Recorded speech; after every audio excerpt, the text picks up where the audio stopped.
kahit na anong pwesto ang gawin ninyo, mapaaso man yan, mapataob, tihaya, tagilid. Ang pag-uusapan natin ngayon na tinatanong ni Eric, ang tanong niya ay, Ma'am, totoo po ba na nasirit ang isang babae kapag ang pwesto ay aso? Kasi ang kanyang kapareha daw ay akala niya umaacting lang at sobrang maingay. At yung sapin daw nila ay sobrang basa. Okay? So ano daw ba yun? Sirit daw ba yun? So yan natin pag-uusapan for today's video. Interesado ka bang malaman ko na akong sagot? Please keep on watching para bago yan. Kung bago ko pa lang sa akin channel, please consider to like this video and subscribe my channel.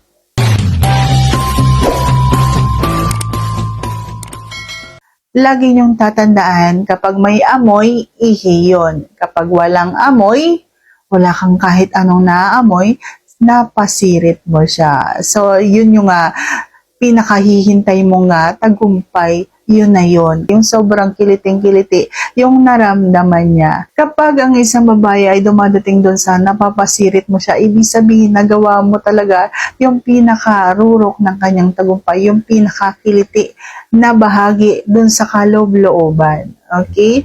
Pero kung halimbawa may amoy yan, ibig sabihin na ihilang siya. At sa aso naman na pwesto, kahit na anong pwesto ang gawin ninyo, mapaaso man yan, mapataob, tihaya, tagilid, yan po ay mapapasirit kapag halimbawang naabot mo yung kanyang rurok ng tagumpay, yung sobrang ligayang-ligay siya at todo bigay.